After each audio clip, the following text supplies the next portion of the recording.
Good morning students. आज मैं आपको कक्षा 12वीं से आपकी पुस्तक है वितान, पुस्तक वितान,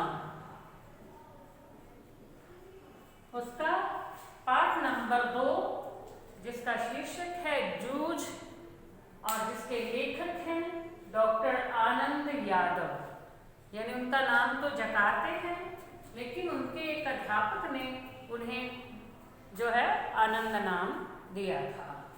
तो जूझ का अर्थ क्या होता है? विपरीत परिस्थितियों में संघर्ष करते हुए आगे बढ़ना। यानी हमारे जीवन में बहुत सी ऐसी परिस्थितियां आती हैं जो हमारे अनुकूल नहीं होती हैं, लेकिन फिर भी हम उनसे संघर्ष करते हुए जीवन में आगे बढ़ते जाते हैं। तो वो होता है जूझ। यानी जीवन में हम कई बार जो है संघर्ष करते हैं, जूझना, किसी काम के लिए जूझना, ठीक है, संघर्ष करना। तो इस पाठ में यदि आप अपनी पुस्तक में से इस पाठ को पढ़ेंगे तो इसमें आपको बहुत से मुहावरे भी मिल जाएंगे। मुहावरों का भी प्रयोग किया गया है। पाठ को पढ़ते पढ़ते जब आपको पता चलेगा ना, बीच में कुछ ना कुछ ऐसी पंक्ति आ जाती है उसमें मुहावरा प्रयोग कर दिया जाता है। और फिर कुछ ऐसे शब्द हैं शायद जिनका अर्थ आपको नहीं भी पता हो, और हो सकता है पता हो तो फिर बहुत अच्छी बात है, ठीक है।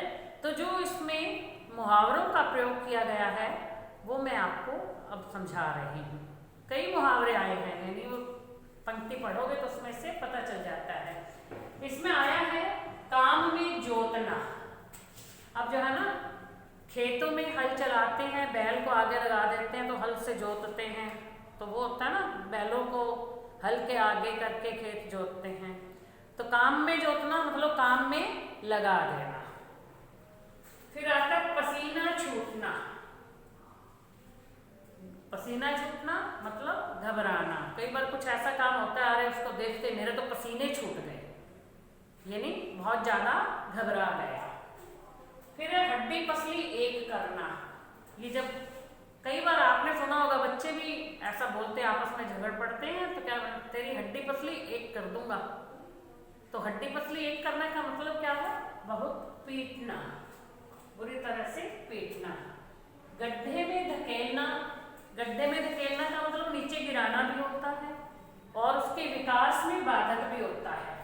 यानी कोई व्यक्ति जिंदगी में आगे बढ़ना चाहता है तो उसको जो है आगे बढ़ने से मना करना, यानी आगे बढ़ने नहीं देना, तो उसका मतलब होता है गड्ढे में धकेलना। वश नहीं चलना, यानी विवश होना। वश होता है ना, मन जो है हमारे वश में नहीं है तो उसको वश भी बोलते हैं, ठीक है।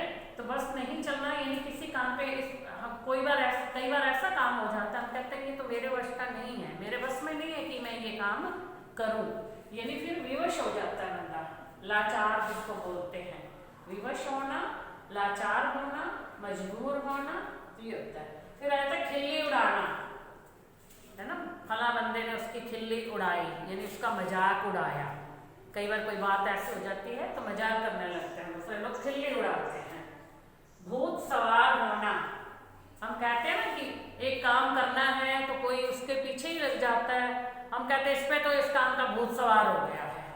तो भूत सवार होना, विचार हावी होना, यानी हमारे मन के अंदर जो विचार आया है वो हम पर हावी हो जाता है, हम उसे करने के लिए मजबूर हो जाते हैं कि ये काम हमें करना ही करना है, तो भूत सवार हो जाता है। फिर आता है चोंच मारना, यानी चिढ़ाना। किसी को चिढ़ाते हैं हम बात बात पे, जो बात किसी को अच्छी नहीं लगती वही बात उसे बार बार हम कहते हैं तो वो चिढ़ जाता है बंदा, तो वो होता है चोंच मारना, यानी चिढ़ाना और दुखी करना। फिर आता है मन खट्टा होना। मन खट्टा होना यानी कि दुखी हो जाना। कई बार ऐसी बात हो जाती है कि हम कहते हैं सुन के तो मेरा मन खट्टा हो गया, तो वो जो है मन दुखी हो जाना। अब देखो इसमें शब्दार्थ भी दिए गए हैं। शब्दार्थ बहुत से दिए हैं, मैंने कुछ ही जो है बोर्ड पे लिखे हैं, वो मैं आपको बता रही हूँ, बाकी मैं आपको बुक में से पढ़ के ही समझा दूंगी। पहला है ईख पेरना। ईख मैंने होता है गन्ना। ईख पेरना, गन्ने का रस निकालना। फिर आता है कोल्हू। ये गन्ने का रस निकालने का यंत्र होता है, वो ऐसे ऐसे घुमाते जाते हैं उसको, एक यंत्र सा होता है तो गन्ने से रस निकलता है। फिर आता है कंडा। अब देखो कंडा, गाय भैंस के गोबर को हम गोल गोल थापते हैं ना जमीन पे, फिर वो सूख जाता है तो उसको रखते हैं, मतलब उसको क्या बोलते हैं हम, उपला। उससे लोग जो है आग भी जलाते हैं, वो जलाने के काम में लिया जाता है, उसको बोलते हैं कंडा। फिर है बरहेला। बरहेला का मतलब होता है जंगली। गुर्राना, गले से गहरी आवाज करना, बड़ी जोर से बोलते हैं गुर्रा गुर्रा करके। जिरहा, जिरहा बहस करना, किसी से बहस करना। इस पाठ में जो इन शब्दों के को लिखा गया है तो इनके अर्थ ये हैं। जब हम अर्थ समझेंगे तो हमें फिर यदि इस शब्द का अर्थ आ रहा है तो हम वो पंक्ति पढ़ते हैं तो हमें पंक्ति का अर्थ बड़ी जल्दी से समझ में आ जाएगा। नहीं तो कई बार अब ये जैसे कंडा है या बरहेला है, जिरहा है, तो ये शब्दों के अर्थ शायद हमें ना भी पता हो, है ना, तो इसलिए ये ध्यान करना, इनको आप अच्छी तरह से याद कर लेना। नापास, नापास का अर्थ है असफल। धरोहर, किसी के द्वारा सौंपी गई वस्तु, क्या हमारे पास उनकी धरोहर रखी हुई है, कोई व्यक्ति आता है तो वो हमें कुछ सामान ऐसा दे देता है कि इसे आप संभाल करके रखना, जब मैं आ जाऊंगा तब मैं आपसे ये अपना सामान वापस ले लूंगा, तो वो हमें धरोहर के रूप में हमारे पास वो रख के जाता है। ठीक है, तो ये शब्दों के अर्थ आपको समझ में आ गए। अब इसमें भी कुछ और शब्द हैं। मन तड़पना, यानी मन बहुत व्याकुल हो जाना, जब दुखी होते हैं तो मन बहुत व्याकुल होता है। फिर आ जाता है ताक में, किसी की ताक में रहना, यानी मौके की तलाश में रहना। जब कोई गलत काम करना चाहता है, चोर है चोरी करना चाहता है, तो वो भी ऐसे ताक में रहता है कि कब घर खाली हो और कब मैं घर में घुस करके चोरी कर लूं, यानी मौके की तलाश में रहना। ठीक है, धंधा और कारोबार, किसको बोलते हैं धंधा कारोबार? जो व्यापार होता है या रोजगार होता है उसको बोलते हैं धंधा या कारोबार। भाव उतरना, यानी कम कीमत होना। अब कीमत, कई बार किसी चीज की कीमत बढ़ जाती है, भाव चढ़ना हो जाता है उसका, कई बार कीमत घट जाती है तो भाव उतरना। अपेक्षा, बजाय हम कहते हैं ना इसकी बजाय तो यही ठीक था, इसकी अपेक्षा तो यही ठीक था, यानी ऐसा हो जाता तो ज्यादा अच्छा था ये। फिर है निपटना। निपटना का अर्थ होता है छुटकारा पाना। फिर है स्वर। स्वर का मतलब क्या होता है? जो ये मैं बोल रही हूँ ये मेरा स्वर ऐसा है, आवाज होता है, ये ध्वनि होता है। मन रखना, अब किसी का मन रखने के लिए यानी कि संतुष्ट करने के लिए, कई बार हम कुछ गलत बोल देते हैं बाद में ना, मन उसका मन रखने के लिए कहते नहीं ऐसा ठीक ही है, ये ऐसा नहीं होना चाहिए था, ठीक था ये, तो वो मन रखना होता है, संतुष्ट करना। बस नहीं चलना, ये विवश होना बताई दिया। सहमत एक राय होता है, मतलब राय है, हम तेरी बात से सहमत हैं या नहीं है, वो होता है राय। गुजारना, बिताना, आज़ादी, स्वतंत्र, नजदीक, पास या निकट। साग भाजी, साग भाजी का मतलब होता है हरी तरकारी बोलते हैं इसको, या हम सब्जी बोलते हैं। मौलिक, मालिक, मालिक का मतलब होता है स्वामी। अधीरता, बेचैनी से, रोटी सेकना, खाना पकाना। एक होता बाड़ा, बाड़ा होता है घेर, बाड़ाबंदी करते हैं ना, जानवरों की बाड़ाबंदी होती है तो घेरा या गढ़ी भी बोलते हैं उसको। जीमने, यानी कहते हैं ना वहाँ जीमने जा रहे हैं, कुछ लोगों की भाषा में आता है जीमना, तो ये होता है भोजन करना। छोरा, लड़का। हजामत, हजामत क्या होता है? आजकल शायद ये बच्चे इस शब्द का प्रयोग नहीं करते हैं। हजामत होता है बाल कटवाना। ठीक है, बुरा भला ये बुरा भला कहना या बाल काटना जो होता है ना, बाल काटना उसको भी हजामत कहते हैं। किसी को बुरा भला कहते हैं तब भी हम कहते हैं उसकी तो हजामत कर दी आज मैंने। श्रम मैंने होता है मेहनत, इसको परिश्रम भी बोलते हैं। श्रम, मेहनत या परिश्रम। लागत होता है खर्च होना यानी निवेश होना। लुगाई का मतलब होता है स्त्री। ठीक है, फिर है बर्ताव, मतलब किसका, किसी का बर्ताव कैसा है, बर्ताव का मतलब व्यवहार। गलत सलत आदत, उसका तो बुरा स्वभाव। जरा, जरा मैंने होता है थोड़ा। अब जरा मैंने थोड़ा, यदि ज के बीच में, ज के नीचे, पैर के नीचे बिंदु लगा दिया जाए तो बन जाता है जरा, जरा मैंने होता है बुढ़ापा। फिर है बलि, बलि मैंने होता है एक तो बर्बाद करना या फिर मारना, बलि चढ़ाई जाती है ना। तर्क होता है पक्ष या मत, ठीक है। नापास, असफल या फेल जैसे होता है। वचन लेना, प्रतिज्ञा करवाना, ढोर चराना, ढोर होते हैं पशु, यानी जो पालतू पशुओं को चराने के लिए लेके जाते हैं ना जंगल में। आपने देखा होगा कि सभी पशुओं को, कई लोग ऐसे होते हैं वो उनसे पैसे लेते हैं, सभी पशुओं को इकट्ठा कर लेते हैं, फिर उनको चराने के लिए ले जाते हैं, शाम के समय वापस ले आते हैं, वो होता है ढोर चराना। गैर हाजिर यानी अनुपस्थिति, उपस्थित होता है बंदा एक बार, जैसे आप कक्षा में आते हो, जिस दिन आए हो आप उपस्थित हो, नहीं आए तो अनुपस्थित हो, वो गैर हाजिर। उमड़ना, ऊपर को आना, कुचलना, मारपीट करना, भूत सवार होना, विचार हावी होना। फिर है कम अकल यानी कम बुद्धि होना, सोचना की शक्ति कम होना। इंतजार, ये होता है बाट देखना या राह देखना, बाट मैंने राह होता है, या प्रतीक्षा करना, ठीक है। अजनबी, जिस व्यक्ति को हम जानते नहीं हैं यानी कि अपरिचित। लाल, माटी यानी लाल मिट्टी। गमछा, एक तरह का वो तौलिया सा होता है ना, गमछा यहाँ पे कंधे पे रखते हैं, शरीर पोंछने का एक पतला सा कपड़ा होता है वो वाला।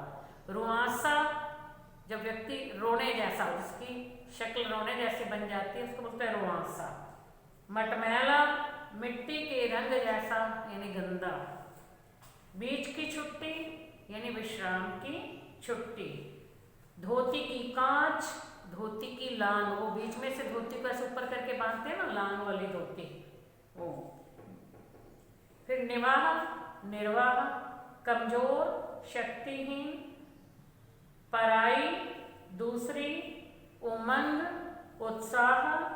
मैल खाऊ रंग, जिसमें गंदगी का असर ना दिखे, यानी मैल को खा जाता है ये रंग। तो हम लेते हैं ना कई बार बेडशीट वगैरह लेने जाते हैं तो कहते हैं तो ऐसा सा हो जो मैल खोरा हो, हम पंजाबी में बोल देते हैं।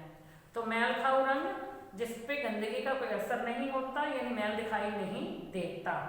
हुक, मुंह से आवाज करना, दहशत, भय या आतंक। उद्यम, शोरगुल, शाबाशी, प्रोत्साहन। पसीना छूटना, घबराना। होशियार, मेधावी बच्चा जो होता है, पढ़ने में तेज होता है या बुद्धिमान भी उसको बोलते हैं। दंगा, झगड़ा फसाद करना। उपेक्षा, अवहेलना करना। मुनासिब, उचित। सौंपना, दे देना, कोई चीज उसे सौंप देना या समर्पित करना। व्यवस्थित, ठीक ठाक। एकाग्रता, ध्यान की स्थिति, मतलब एक ही तरफ ध्यान लगाना। अब कहते हैं ना कि भगवान का नाम लेते हो तो एकाग्र चित्त मन से भगवान का स्मरण करना चाहिए। एकाग्र चित्त, एक तरफ मन को लगा करके। अब लोग भगवान का नाम लेते हैं तो बीच में ध्यान कहीं और चला जाता है, माला जप रहे हैं, कोई आ गया तो उसकी बातों का भी उत्तर दे देते हैं, बीच में खाने पीने का भी ध्यान रहता है, तो वो नहीं है। तो एकाग्रचित्त मन से यानी एक ही तरफ ध्यान लगाओ, भगवान का ही स्मरण करो उस समय, और कहीं ध्यान नहीं होना चाहिए। सुरीला, अच्छा स्वर, कंठस्थाई, मुँह जवानी याद। अब कहते हैं ना कोई कविता सुनाओ बच्चों, तो कविता को कंठस्थाई याद हो, यानी कंठ से वो याद रहते हैं, उनको मुँह जवानी वो सुनाते बिना देखे हुए, ठीक है, याद करके सुनाना, ठीक है। एकाध यानी एक या दो, हम कहते हैं एक आध ही है हमारे पास, तो कोई चीज पड़ी है आपके पास, नहीं एक आध पड़ी है, एक या दो। अभिनय, हाव भाव के साथ अंग संचालन करना। भाव ग्रहण, अर्थ को समझना। मुलाकात, परिचय या मेल जोल। संस्मरण, पुरानी घटनाओं को याद करना। स्वयं, खुद या अपने आप, ठीक है। समारोह, आयोजित। पंख निकलना, अब ये भी एक मुहावरा है, पंख निकलना, अत्यधिक खुशी होना, बहुत ज़्यादा खुशी होना। हाड़ मांस या हड्डी, जिसको बोलते हैं गोश्त, चमड़ी आदि। अनजाने, बिना ज्ञान के। खींसा, अब देखो ये शब्द भी शायद इसका अर्थ भी नहीं पता हो आपको। खींसा जेब, पत्थर की शिला यानी पत्थर का चौकोर टुकड़ा, महफिल सभा या चर्चा, लयक्रम छंद की मात्राओं की गणना, सूक्ष्म बातें रहस्यमय बातें, सहज बिना प्रयास किए हुए, ठीक है, सचेत सजग, शब्दों का नशा यानी भाषा का जादू, बाजा बजना आंतरिक खुशी होना, मधुर बाजा बजना आंतरिक खुशी होना, ये भी एक मुहावरा है। अंदर से जब व्यक्ति खुश होता है तब उसको कहते हैं नहीं, अंदर से ये इसका तो बाजा ही बज रहा है, मधुर मधुर बाजा बज रहा है। तो आपको ये मुहावरे और शब्दों के अर्थ यदि ये समझ में आ गए, आप पाठ पढ़ोगे, आप उस पाठ का अर्थ बहुत आसानी से समझ सकोगे। यदि उसमें इन शब्दों का प्रयोग हुआ है जिस पंक्ति में, उस शब्द का आपको अर्थ पता है तो आप बहुत आसानी से समझोगे। तो बच्चों, अब आप अपनी पाठ्य पुस्तक में से पाठ नंबर 2 एक बार अच्छी तरह से पढ़ लेना, और मैं आपको इस पाठ का सार जो है वो नेक्स्ट वीडियो में समझाऊंगी। Thank you.